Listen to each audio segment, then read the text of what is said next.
それではこれよりコンテスト前半の部7名の発表を始めます。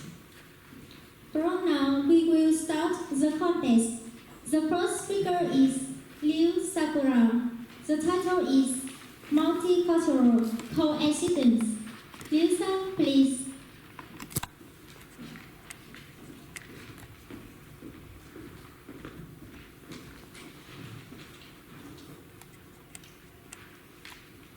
Multicultural coexistence means more than one culture existing together. In such societies, people of different nationalities and ethnic origins live together as members of a local community. They recognize each other's cultural differences and try to build fair relationships. Now, many countries in the world are made up of people with different cultural backgrounds. So, each government finds it necessary to do something towards multicultural coexistence, and Japan is no exception. Today, I would like to share my experience with you. When I was in junior high, a Chinese boy came to our school, but he didn't speak Japanese at all. This was the first time we had such a student in our school, so all my classmates and teachers were confused. They didn't know where to start. However, as I speak both Japanese and Chinese, I was asked to help him. I did things like translating his homework into Chinese or explaining what was being taught in the class. I was willing to help him, but at the same time, really worried whether he could catch up with the classes. Through this experience, I realized that it is necessary for Japan to do more to increase the number of Japanese language classes for students who don't speak Japanese. Some students born in other countries come to Japan without being able to speak Japanese. Even if they do, their level of Japanese is not good enough for them to read Japanese textbooks. If such students didn't go to local schools because they didn't understand Japanese, they will lose a chance to study or even make friends at school. Countries like the United States have a long history of ESL or EFL classes for students from abroad. Japanese government should not hesitate in taking quick actions to do something similar.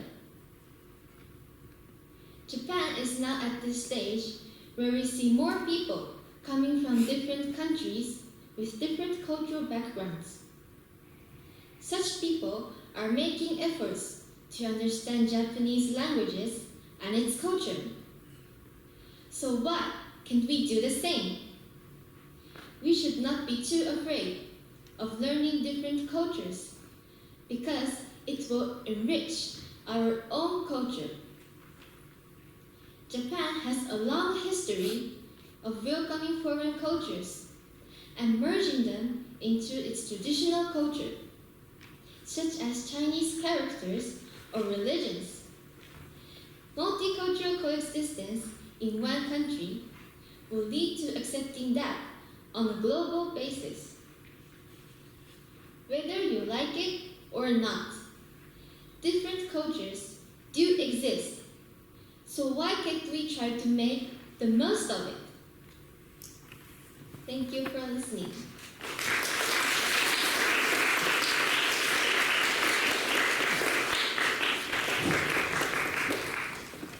The second speaker is Ueno Shota. The title is Connecting Japan and the World Through Anime. Ueno-san, please.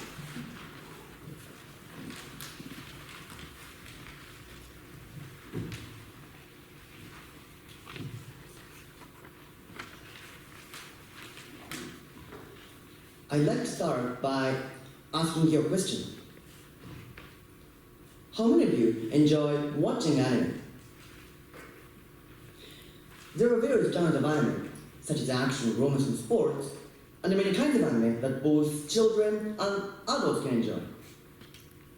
In the past, if you wanted to watch anime, you had to go to a rental shop and rent a DVD. However, recently, the number of video streaming services has increased, so we can watch anime more easily. This change is also one of the reasons why anime is becoming more popular. As a part of modern Japanese culture, anime is popular with Japanese people, but there are growing numbers of people all over the world becoming interested in anime. According to data collected by the Cabinet Office in 2018, 75% of the reasons Europeans give for becoming interested in Japan are anime, manga, and video games. It's a very high percentage. I have actually met such a visitor. A college student from Sweden who came to a special class at my school said that anime was the reason why he was interested in Japan. Some Japanese movie theaters also show animated films with English subtitles for foreign anime fans living in Japan.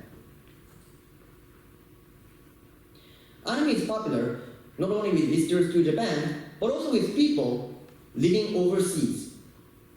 For example, the number of visitors to the Anime Expo in Los Angeles in 2017 exceeded 350,000. People often come to cosplay at such events. Since there are people who enjoy cosplaying various anime overseas, it can be seen that many anime are also becoming popular all over the world. In order to boost these industries, Japan has been engaged in various activities to spread the popularity of anime, including showing animated films with English subtitles and holding events in foreign countries. As a result, the tourism industry is flourishing and generating profits. This is because anime tourism, in which visitors are taken around places that appear in anime as tourist destinations, is becoming popular. Travel agencies that plan tours of anime tourism, along with an association called the Anime Tourism Association, are actively disseminating information, both domestically and internationally, further enlivening the tourism industry. As the number of visitors to Japan due to the influence of anime increases, Japan's economic activities, including the movie industry and tourism industry, are becoming more active. There are often differences between different countries in terms of language and culture. However, through the Japanese culture of anime, people around the world are getting to know more about Japan.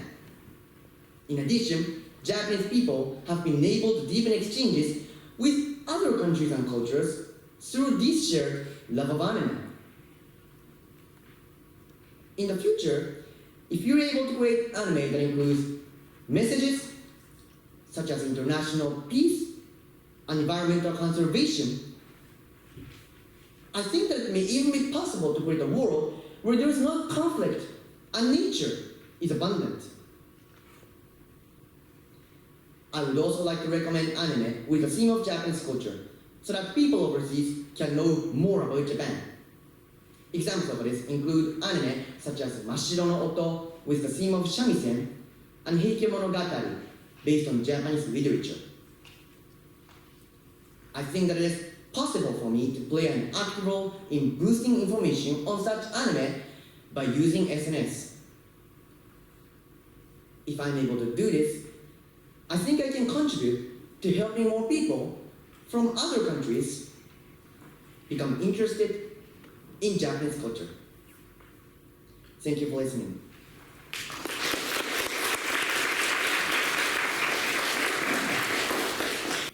The third speaker is Sasaki Mizuki. The title is The More Important, The More Closer.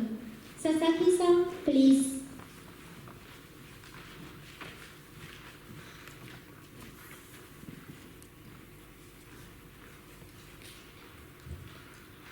We, as a the students often hear the word filial piety, which is to thank and fulfill your parents with all your long-term effort and success with many different ways. And on the other hand, there's a phrase, lacking filial piety, which is totally the opposite from what I mentioned at the beginning. Now, there are many topics that can be focused these days, such as environmental issues, people's rights, and so on. But more closely than those topics, parents is what I'm putting the spotlight on. Simply hearing the words parents doesn't make the pathways I'm taking right now. So I'm going to talk about the very recent situation I experienced and my honest opinion on it. This April is where the whole thing starts, which is me actually moving to the school dormitory. Now, it is not that special just me starting a dorm life. But I live in a place where I can go to school within 30 minutes total. Now, there can be the why. And it's not my parents forcing or the school. It is my very own opinion to have that way to look at what I need, gain something when I can. It's only 2 months since I started to live in a dormitory, and there were many changes compared to how I spent my previous daily life, such as the time management and phone restriction by foreign storms rule. But obviously, in any angle to look at myself, the existence of parents and by my thanking them is what I truly felt in these 2 months. I felt this in such a small part of my life that they listen to me talking in any type of emotions I might, from happy things to where I had a bad day. And it is only parents who can advise me in a strict way and teach me something that is not academic or study related. But my attitudes towards people or things more important for myself too. It might be nothing special in common sense, but for me, it is such a special thing.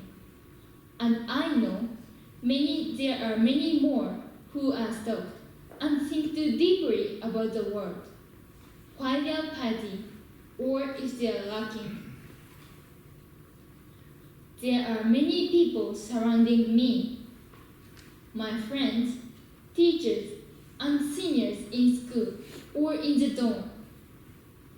But the tiny bit of experience like I did in these 2 months, knowing the importance of family, I would like to conclude by my own goal I have in my mind, that I want to be a person who can be a small connecting bridge over many countries and help children suffering in many different situations. Thank you.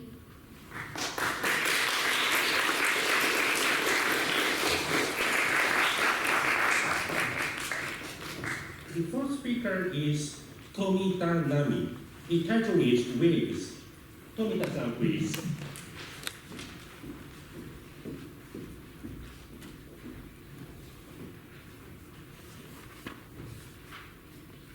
When I was an elementary school student, my brother was a high school student. One day, his friend jumped from the roof of the school and died. He left a message. It said, "The happiest end is coming to me." What is happiness for us?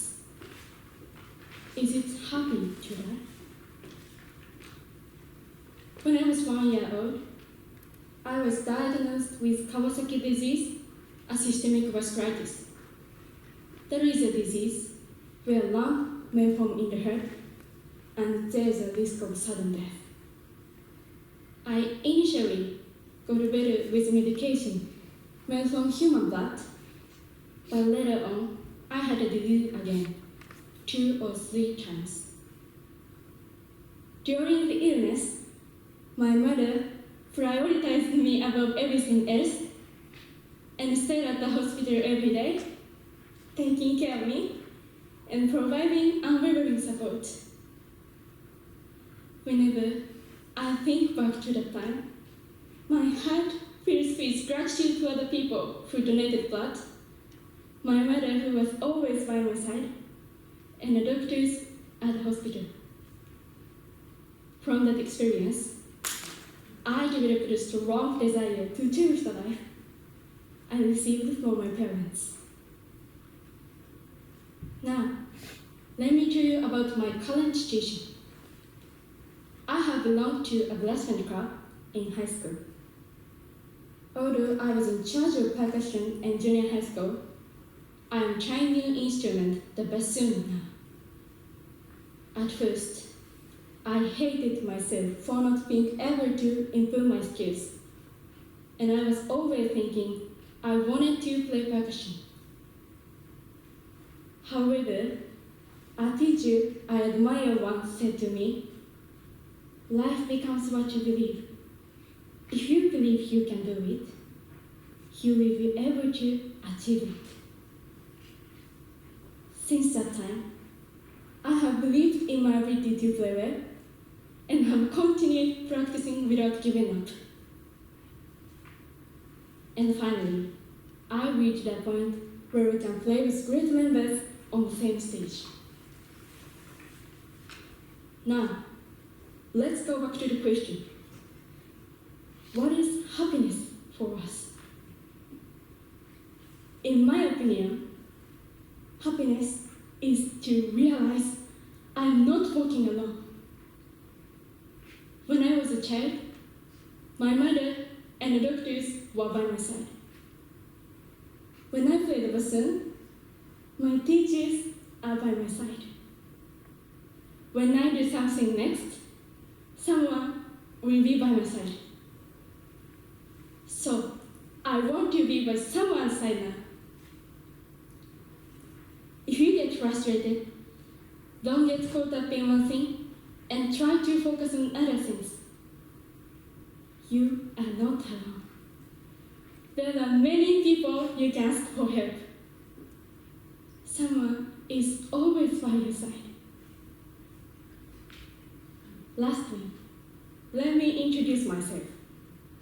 My name is Nami. It means waves in English. I'd like to make waves that can make people smile and happy. Thank you.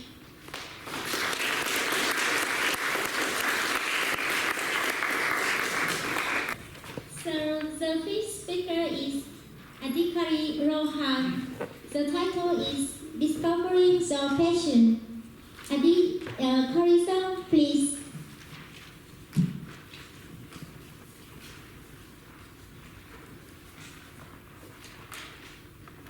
Do you have a map in your heart? I have a map that's called passion in my heart. This map represents the journey of my life. Every person have different maps because all of us have a unique path to follow. And just like a map, life can be full of twists, turns, and unexpected obstacles. But what if there's one thing that can guide you through any challenge that comes your way? That thing is passion. Passion is the fire that burns within us and drives us forward on our journey. It's what makes life exciting and fulfilling. As we navigate our way through life, it can be easy to get lost in the daily grind and lose sight of what truly motivates us. It's in those moments that you have to remember, passion will guide you through anything. However, By taking the time to exploring your interests and identifying what truly motivates us, you can unlock a whole new world of opportunities and fulfillment. Now, I know some of you may be thinking, but how do I find my passion? It's a question that many of us struggle with, but the answer lies within ourselves. Just like every flower has its own unique beauty, we all have something special in us that makes us unique. Maybe you're passionate about art, maybe you're passionate about music, maybe you're passionate about sports. It could be something that you have always known, or it could be something you haven't yet to discover. But the first step to discovering passion is to ask yourself, what makes me happy? For me, my passion is basketball, which was taught to me by my older brother. My brother is like a cool mentor. I know many of you navigators have cool older siblings, right? Put them all together, you'll get my brother. Because he didn't only teach me how to play basketball, because he also taught me how to punch a bully in the face so badly, he won't be able to eat or sleep for one whole week. Pretty scary, isn't it? Basketball is a passion that my brother introduced me to. He'd take me to the local court, teach me the fundamentals of the game. But as I grew older and older, I became more and more passionate about the game. The feeling of shooting a perfect shot and making a great play with your team is unlike anything else. But there have been times when I have struggled with basketball, feeling like I'm not good enough, or hitting roadblocks that makes me want to give up. But it's in those moments when I remember my brother's guidance and the joy that this passions bring me. That's what keeps me going.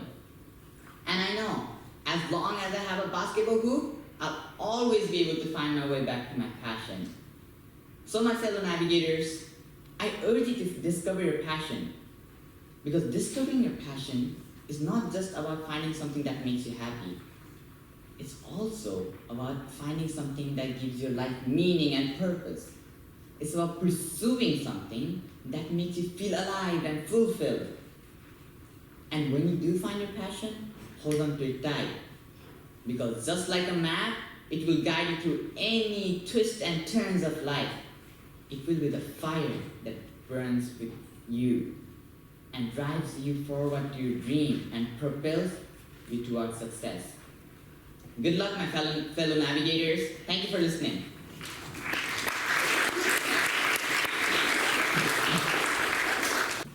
The sixth speaker is Kawasaki Haruka. The title is Helping People Visiting Abroad. Kawasaki-san, please.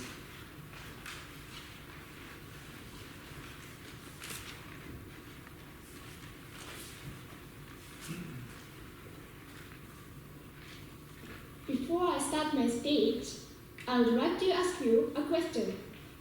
What would you do if you met foreign people who are facing a problem? Can you help them? This situation really happened to me.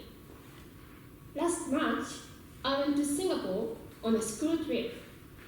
The trip was wonderful. I saw many sightseeing spots and bought a lot of souvenirs. Singaporeans kindly communicated with and helped me, so I could enjoy the trip very much.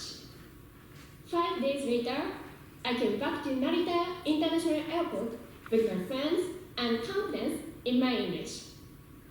We took a train to Shinkamagaya Station.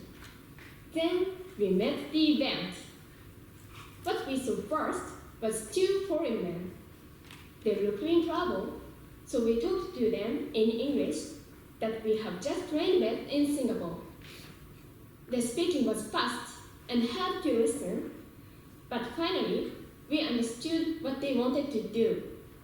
They asked, "How can we go to Sicily?" So we thought, you can get there by taking a train that arrives here.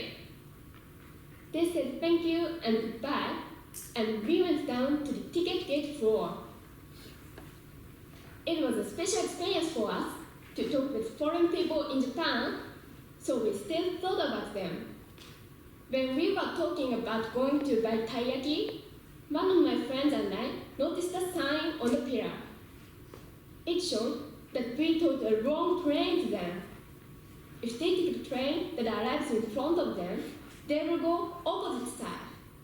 So please remember, if you are asked the way, you must search on the internet before you teach. Anyway, we decided to tell the right way to them, and two of us got back to the platform. When we saw them again, they looked more upset than before. We walked toward them and said, sorry, we took the wrong way.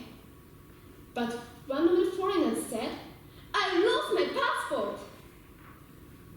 Both of them were really upset and spoke too fast. We needed to ask many times, and finally, we understood their rough outline. One of them had a bag with his passport and many other important things in it, but had left it on the train he took. So I talked with my friend and decided the rules. I talked to them and listened for more information about his bag, while she went to the station office to call a station staff. I was confused too, but the two men looked anxious. I couldn't hear any other information. It must be only a few minutes, but I felt it was longer than real. Finally, my friend got back to the platform with the station staff. He said he would solve the two men's problem and we can get back home. When we walked to the station office, he praised us. But I have been thinking about what I should have said. I couldn't listen any new information and make the two men relieved. On the train to go back home, I could come up with many better sentences and expressions to ask. In a special situation, I couldn't fully demonstrate my ability. In Singapore, I found how helpful the local people's help is, and it must be the same for foreign people visiting Japan. Through these experiences, I learned that even I can help foreign people. I could listen to their story and translate it to a station staff. But I couldn't make them feel at ease. I would like to learn English even harder so that I can help foreign people more smoothly. Thank you for listening.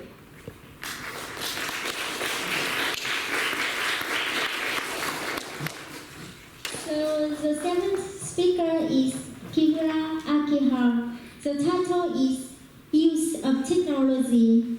Kimura-san, please.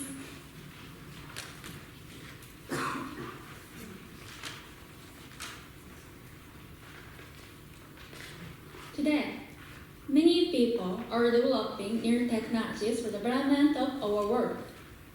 However, some people have used technology for wars, military projects, and killing people, and continue to do so even now. In my opinion, using technology for wars and killing a lot of people is terrible and is a waste of potential. So today, I would like to talk about how we have misused technology in the past and how we should use technology for the betterment of society. First, I will address how we have failed to ethically use technology in the past. One example is nuclear technology. From nuclear technology, we created the atomic bombs. The atomic bombs were used in the Second World War, and they fell on Hiroshima and Nagasaki. In Hiroshima alone, 50,000 people died overseas. Elderly people, young people, mothers, fathers, sisters, brothers, children, friends, they all died in an instant. Even if you survived, you'll never be able to forget it. A woman said that she had to walk in a road which was filled with many dead bodies. She remembers as a child apologizing to the deceased with every step she took, because there was no room to walk. She remembers that miserable experience from when she was a child, and that continues to torment her even to this very day. If there weren't atomic bombs, if they hadn't been used, then no those innocent people wouldn't have to die, and they will still be with us today. These weapons took everything from those people. However, this technology, which was used to create nuclear weapons, can also be used to generate electricity. The same technology, which has haunted thousands of people, can also be used as a source of energy. Why do we have to use this technology for wars? Second, I will talk about how technology has been used to bring joy to people. There was a woman whose daughter had died. She was in deep despair, and she regretted that she couldn't tell her daughter that she loved her. Then, a company heard her story and created her daughter in a computer graphic world. She then could meet her daughter again, and they could spend time together. Even though she couldn't hug her daughter, she could tell her at last that she loved her and she loved her forever. After that, her daughter transformed into a butterfly and flew into the sky. I think this is really good use of technology. This technology allowed a grieving mother to meet her daughter again. At last, I would like to introduce a man who has devoted his life to develop technology to help people in need of assistance. His name is Yoshiyuki Sankar. He invented a robot which can help people. This is a robot you can wear, and it helps your muscles to become stronger. When the military knew that, they asked him to create robots for wars. He refused it because he never wanted to use his technology for killing people. I respect him so much because he could have used his technology for wars and killing people, and he would have received a lot of money too. But he didn't. He used technology for just helping people. When I discovered the various ways we could use technology, I wanted to present this topic for today's speech and give examples of how we should use technology for the betterment of society. Even so, we are not scientists. We should be aware of what today's scientists create and be ethical in our approach with new technology. We should raise awareness of unethical uses of technology so that we do not repeat the past. Technology can be used to kill or to aid people. No one should have to die from what we create. If the goal of technology was to only benefit society, then we will no longer have weapons of war. I hope that the goal can become a reality in the future. Thank you for listening.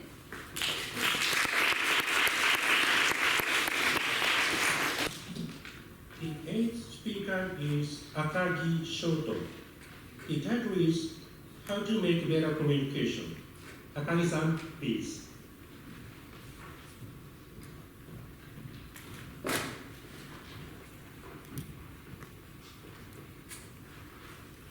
There are many good things about Japan, such as beautiful sea, interesting history, rich culture, and delicious food. These are why Japan has become popular with foreign tourists. Recently, COVID-19 disruptions has been relaxed, which means that we can travel abroad more easily. In abroad, we have a lot of time to talk with those that have different cultural values than us. Then, we could also build good relationships with these people. There are 4 important things to keep in mind when we communicate with them. First, try not to be afraid to talk. Even if you can only speak Japanese and those around you can't, you should try talk anyway. Your intention to communicate is the most important. Most likely, the person will try to understand what you're saying. Second, try not to judge a person by their looks. For example, When I entered high school, I noticed a person next to me that didn't look Japanese. So, when I tried to talking to him, I used English. However, he could speak Japanese. So, I might have hurt his feelings. As such, we shouldn't judge a person by the looks. Third, try to learn the culture of others. Important aspects of culture include food, manner, customs, religion, and language, so on. By understanding these aspects, we can accept that culture each other.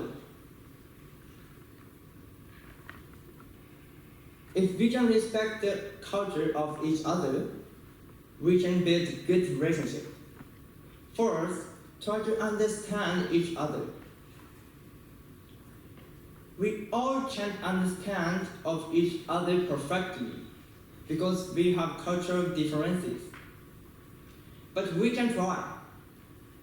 Even if you can't understand each other's culture, we should try. Try to understand is most important. My dream is live abroad. So I will be able to see many people of different culture.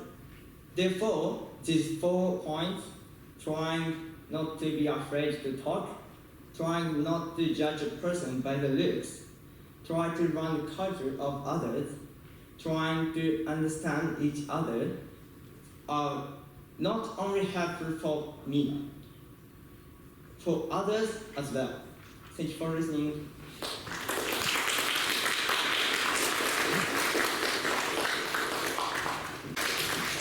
So the ninth speaker is Sakaguchi Miyu. The title is Conformity Pressure Cancelled. Sakaguchi-san, please.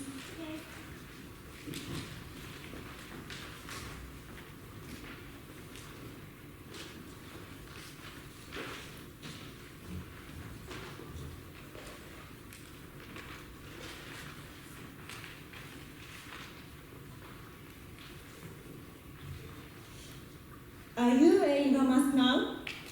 Please raise your hand if you are. Thank you. I see some of you not raising your hand, although you have your mask on. Is it because other people are not raising their hand? This is exactly what I want to talk about today. Conformity pressure. During the spring break, I went abroad the first time in my life. My family and I went to Hawaii and saw no one wearing a mask. Even Japanese people were enjoying sightseeing without their masks on. However, as soon as we are back in Narita, my mother told me wear masks because we are back in Japan. Why did she say that? On March 30th, the Japanese government announced that it would be up to individuals to decide whether they put their face mask on or not. From May 8th, COVID-19 became a class 5 infectious disease, which is the same as flu. However, in our school, we had a sports day on June 1st, and nearly half of the students were wearing a mask in the sweltering heat. According to the Mainichi newspaper survey of masks conducted in June, the highest rate, 48%, has people who answered they still wear masks. On the other hand, I heard that many people in foreign countries took their masks off as soon as they were allowed to do so. Why are we different? Here are some reasons I think we can all agree on. First of all, Japanese people tend to be cautious about changing their habit. They've been wearing a mask for the past 3 years, so it's not surprising that some people are willing to reveal their face. Secondly, the Japanese language doesn't require big facial muscle movement when speaking. So most people don't feel uncomfortable to speak with a mask on. Lastly, and most importantly, there is conformity pressure. It has been embedded in Japanese culture for a long time. Most Japanese care about how they are being regarded by people around them. So they don't want to stand out by choosing something different. Do you remember what? 自粛警察 or self-restraint police? Under the spread of COVID-19, they were the people who had a very strong sense of justice and spread supervising people who weren't following the rule of self-restraint. Now, we hear about so-called mask police. Some people still feel strongly obliged to wear masks and expect others to do the same. Therefore, we should post on social media about people who weren't being yelled at simply because they weren't wearing masks on trains. Maybe my mama's job was one of them. After all this consideration, I suggest you try to free yourself from conformity pressure. In order to do this, we all have to start by admitting the coexistence different opinions. Allowing diversity is not easy, because people tend to deny opinions that are different from their own. The idea, I'm right and you are wrong. If all of us could celebrate these things, then there might not be a new type of social voice anymore. It's okay to step outside of box and do what you believe is right. We should aim to allow coexistence and not force anyone automatically towards a single goal. Now that you have my speech, the next time you make comments about other people, please show understanding towards their opinion. Are you wearing a mask now? Please raise your hand if you are. Taking part in such discussion will be a first step to realize a society that accepts diversity. Thank you for listening.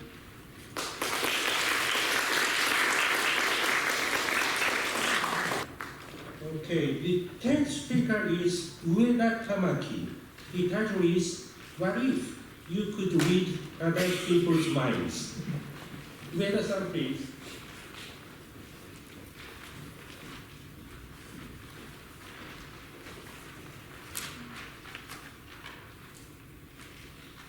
What if you could read other people's minds? Will you use it to make friends? Will you use it to control a teacher's mind and avoid your homework? Or maybe you don't want that kind of power at all.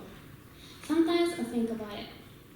I think it has good points and bad points. First, I'm gonna talk about the good points. There are 2 points. First, you will be able to make true friendships. You can't lie to your friends, and you can't play games and can be honest with each other. Maybe it makes you feel uncomfortable, but it is possible to truly understand the feelings. Second, it will lessen misunderstandings and difficulties. You must have troubles because you didn't understand other people's feelings. For example, when you can't proceed in your own way in the meeting. In such cases, if you could read people's minds, you will be able to communicate smoothly by influencing the people around you. Next, I'm going to talk about the bad points. There are 3 points. First, you won't need to talk with others. You can read others' minds, and you can talk with them in your heart. I don't know if I can call it conversation. I think conversation is a conversation only when it is done with words. Because talking is very important to know each other. For example, when you make friends in the new semester, you have basic conversation to get to know them, right? Wouldn't it be strange and boring if it was only done in your mind? Also, the voice has the mysterious power. If you feel tired, hearing the voices of your loved ones or friends will make you feel relieved, right? The voice has the power of healing. And if you don't have to talk, you stop using your mouth and will weaken the muscles of the mouth. Second, If your mind is easily shocked by even little things, being able to read people's mind can shock you. Actually, I can read people's mind a little. It's not about a superpower, it's simply being able to read the atmosphere. Because of that kind of power, I sometimes could guess what the other people think of me. It makes me sad when it doesn't make a good impression. After all, I think there are many things that humans should not be bored with. Though there are many good points, I think it's important for humans to have personal spaces to some extent. You are free to think in your head, and if you don't have to talk, even if you cannot express it in words. That is why humans are at their best right now. By the way, do you think someday AI will be able to read people's minds? I think it will.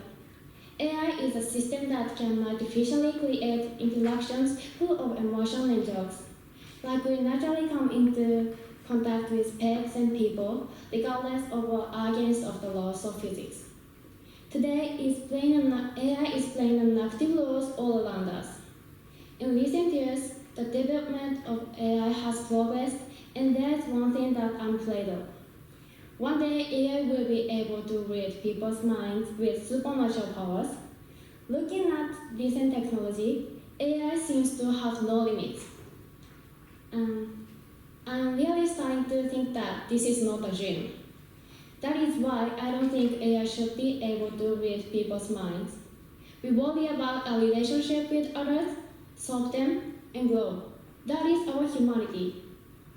Finally, I'll read up my favorite line from my favorite movie, Fragments of the Last Will. No one can take away what you have in your head. Freedom of thought and the freedom of speech are protected in this modern country. I want this freedom to be preserved. A person who thinks straight should not be blamed. I think such a country is a utopia for humans. Now, do you want the ability to read people's minds? Thank you so much for your kind attention.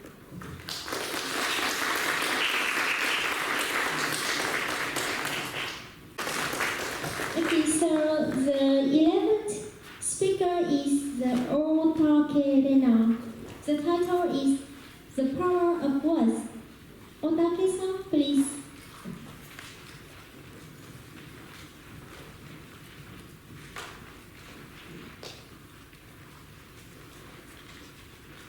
Have you ever been hurt by someone's words?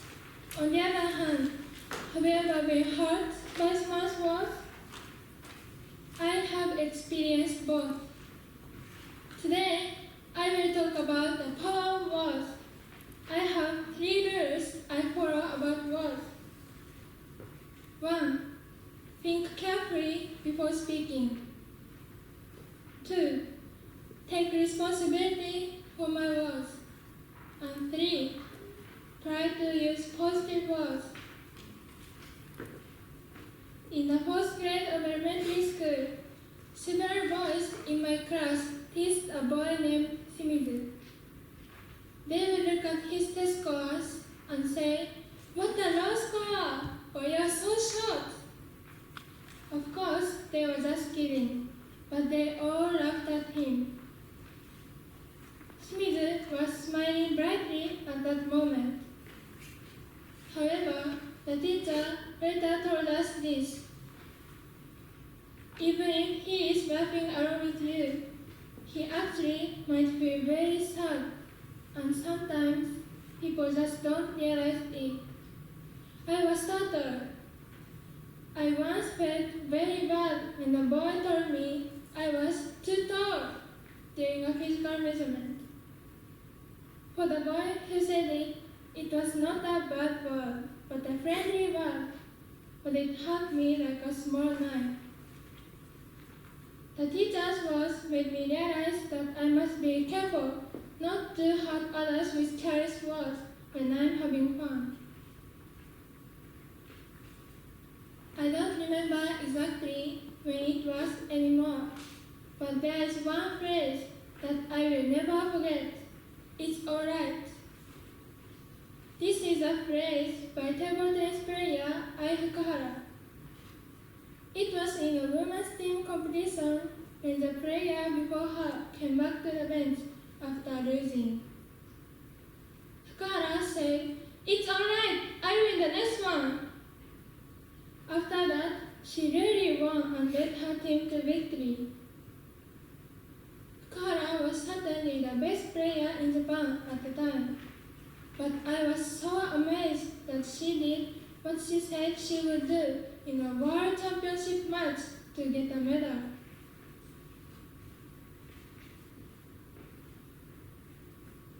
I also still shudder just imagining how amazing those words were to her teammates.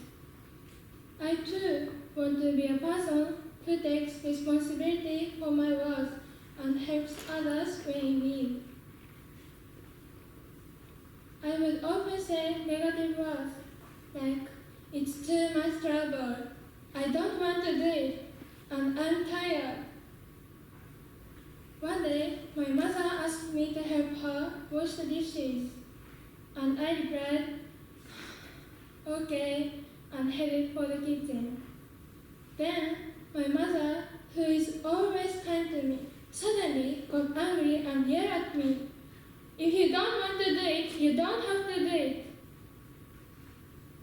I was shocked. Thinking back, I had somehow kept saying negative feelings, and I reflected on how bad my mother must have always felt about that. Since then, I have been careful to use positive words that can brighten the feelings of the people around me instead of negative words. Based on these experiences, I continue to follow the rules. Think carefully before speaking. Take responsibility for my words, and try to use positive words. Perhaps because of this, I have had a great time every day so far in high school with my delightful friends. I may have to go through many more different experiences in the future and revise this rule, but I will probably keep these 3 things in mind for the rest of my life. Thank you.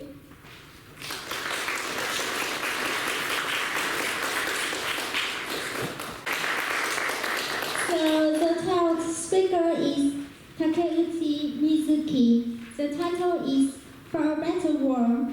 Takeuchi-san, please.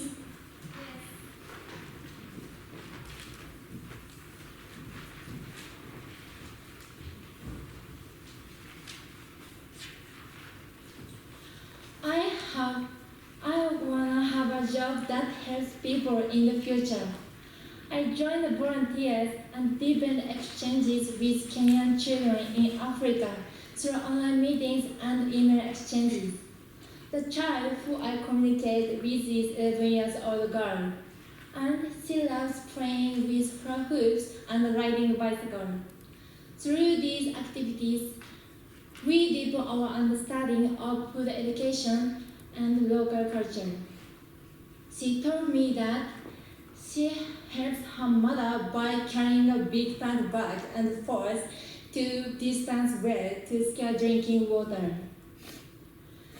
She is happy that she has gained enough strength to carry the 20-liter water tank multiple times. She also told that she looks forward to the rainy season because most of the year is hot with high temperature. Through this experience, I realized that there are still significant disparities between countries. I think it's important to study the widening gaps and various problems. As number 10 of the Sustainable Development Goals, SDGs, which aim to reduce inequality. Reduce disparity are problem on a global scale. I have considered what effective measure. One initiative pursued by companies aiming to reduce poverty in other countries is called fair trade. Fair trade is a movement that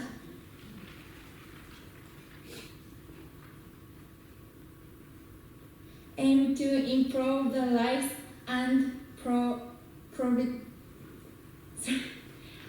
promote the self-reliance of producer and worker in developing countries by purchasing their raw materials and products at fair prices. As it is often said, shopping is voting. Our individual consumption behavior has an impact on society. Fair trade products include coffee, tea, cotton, chocolate, and more.